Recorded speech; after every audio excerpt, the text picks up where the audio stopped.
coração bate mais alto. Enquanto o mundo perde a forma, eu me encontro em mim. E é aqui que eu sempre vou seguir meu coração. Bate mais alto dentro de um Chevrolet.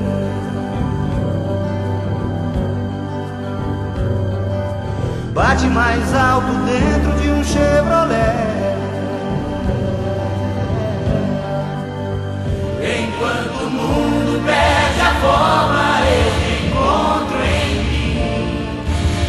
E é aqui que eu sempre vou seguir meu coração.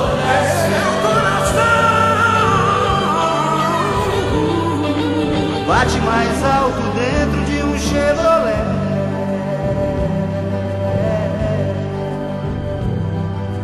Bate mais alto dentro de um Chevrolet.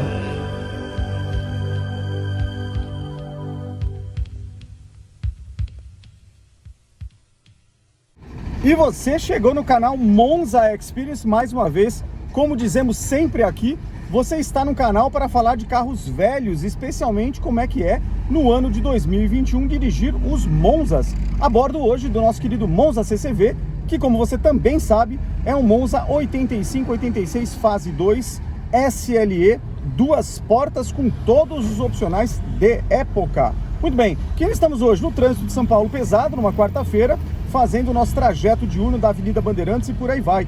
E o que eu queria trazer para vocês hoje, neste vídeo, é algo diferente. Diferente porque sugestão literária. Como assim sugestão literária, Sérgio? É isso? Sugestão literária. Esse carro é 85 e eu gostaria de trazer para vocês um livro de 1985. Solte a capa aqui do lado. Como assim? O que tem a ver uma coisa com a outra? Saiba você que a história do Monza, ou de qualquer carro, mas da experiência do Monza, tem muito a ver também com o nosso querido Amir Klink. Como assim? O navegador Amir Klink, que se você nunca ouviu falar, é o cara que mais fez aventuras náuticas no Brasil. Esse cara, em 1985, o livro dele é desta época, este maluco saiu da África num barco a remo e cruzou o Oceano Atlântico.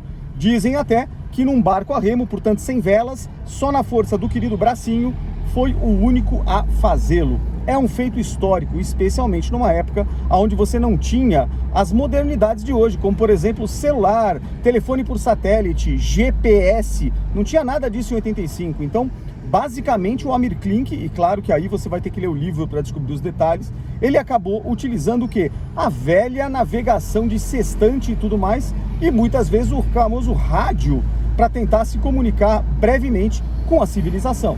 Esse maluco ficou 100 dias, daí o título do livro, dentro do mar, sozinho, num barco a remo que cabia a ele deitado. Claro que era um barco que ele planejou e tudo bonitinho, mas era só para ele, e trouxe o barco até o Brasil. E aí, se você quiser aventura, compra esse livro. E aí, falando sério agora, vale muito a pena você ler esse livro. Ele é uma aula. Para mim, eu costumo dizer que os livros do Amir Klink, especialmente dois deles, que é esse 100 dias entre o céu e o mar, e o próximo, que é o Paraty 2, onde ele fica, aí ele pira de vez e vai para um ano sozinho, sendo que 6 meses desse ano congelado, com o barco parado no continente da Antártica. E ele fica parado no gelo no inverno, sozinho, no meio da noite. Claro que com uma estrutura de um veleiro, aí é um outro mundo, era uma casa flutuante. Mas esse livro dos 100 dias, em 1985, era um feito tão absurdo, talvez como a diferença entre os Monzas quando surgiram no Brasil. A gente saiu de uns carros tão absolutamente quadrados e antigos para um carro mundial que não teve dúvida, o brasileiro aderiu em massa, como você sabe. 900 e tantas mil unidades produzidas. Poucos carros comemoram essa marca no mundo, né? Então, em 85, que é o ano desse carro aqui, eu acho que o Amir Klink, cara, ele fez algo que é quase como a gente indo para o espaço hoje. Era inimaginável. Claro que por ser uma travessia por mar, e o mar já é conhecido na nossa civilização há bastante tempo, isso não teve a devida atenção. É uma pena, Porque quando você lê aquele livro é uma aula de administração. Então, em vez de você acreditar em Facebook, em rede social de autoajuda, eu te convido a ler o livro. Não tenho como comprar. Vai no sebo, cara. Por 20 pau você compra um livro desse. Então, assim, é o preço de uma cerveja artesanal. Compra lá um livro desse. Se você puder comprar novo, melhor ainda, porque você guarda para o resto da sua vida. É um livro que vale a pena você reler. Porque existem circunstâncias que são fantásticas na vida dele e na nossa, mas que obviamente você fala, não é possível, o cara fez isso porque ele é escritor. Não, não é. Ele é navegador. Escrever foi o relato da viagem. Então, eu vou dar só um pequeno spoiler, né, para quem ainda não leu. Existe uma cena fantástica, que na verdade ali já prende a atenção, é meio no começo do livro, aonde ele vai para a África. Ele estava já com a ideia de fazer essa navegação, de cruzar o oceano, e ele vai para a África conhecer todo aquele pedaço, vai para a Europa, na verdade, primeiro, para discutir o projeto, barco, um monte de coisa que ele estava vendo, mas ele não tinha uma carta náutica. Carta náutica, galera, é o precursor do Waze do mar.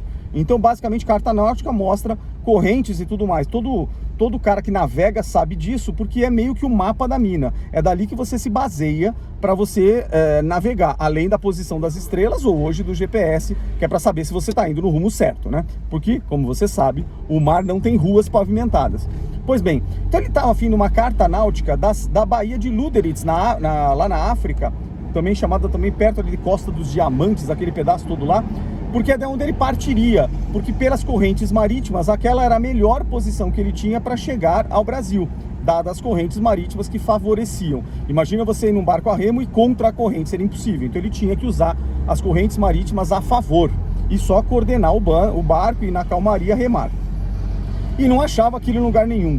E não é que o desgraçado, ou benquisto, sei lá eu como é que você quer adjetivar o querido Amir, mas enfim, ele ganha de presente de uma amiga, se não me falha a memória, um abajurzinho de lá daquela região, que por acaso na cúpula era o mapa da Baía de Lüderitz, com a carta náutica ali representada. Ele falou, não acredito. Então, o recado desse negócio, e aí ele com muito mais perfeição ele retrata isso no livro: quando você quer fazer alguma coisa e você se propõe a fazê-lo, parece que o universo conspira a seu favor. Por quê? Na verdade não é nada místico, é que simplesmente você se coloca numa posição de realmente fazer algum projeto seu e você vai tentando, uma hora você consegue, das circunstâncias mais malucas do mundo. É aquela velha história que a gente já conhece desde do ginásio, que é a famosa erosão. Água mole em pedra dura, tanto bate até que fura.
Nosso passeio de ciclovia, olha umas coisas que a gente acha. Outro Monza, olha esse aqui.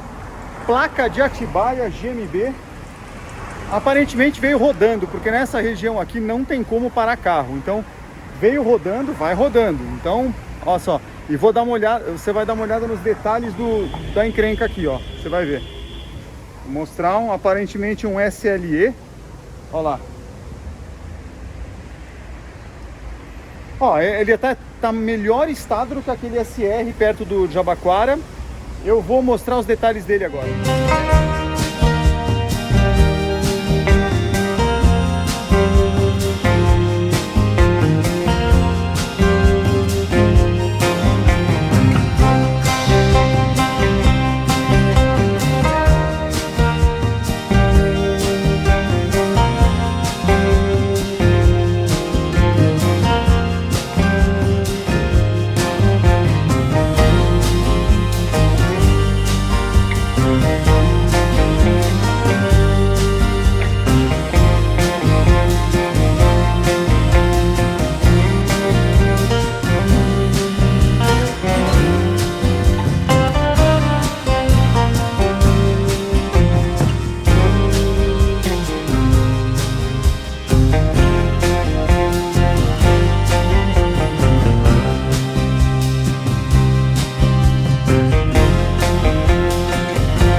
Na câmera você vai achar que ele tá mais alinhado. Bom, ele tá mais alinhado que aquele lá de cima que a gente achou. Mas tá meio onduladinho. Mas a outra, ó, outra coisa aqui, ó, exclusividade. Depois eu vou mostrar o adesivinho Controlar 2012. Se você não é de São Paulo, o Controlar, todo mundo tinha que passar para poder licenciar o carro na inspeção obrigatória de gases. E era o maior centro de maracutaia que existia, não no Controlar. Se bem que o Controlar foi fechado por suspeita de corrupção também, teve um rolo qualquer. Mas o pessoal trocava motor, passava no teste, voltava com o motor, era um abacaxi. Muita gente ganhou muito dinheiro com o Controlar. A gente que era dono de carro perdeu dinheiro, mas enfim. Mas lá eles eram bonitinhos, vamos lá. Aqui ó, mais uma coisa esquisitinha, ó.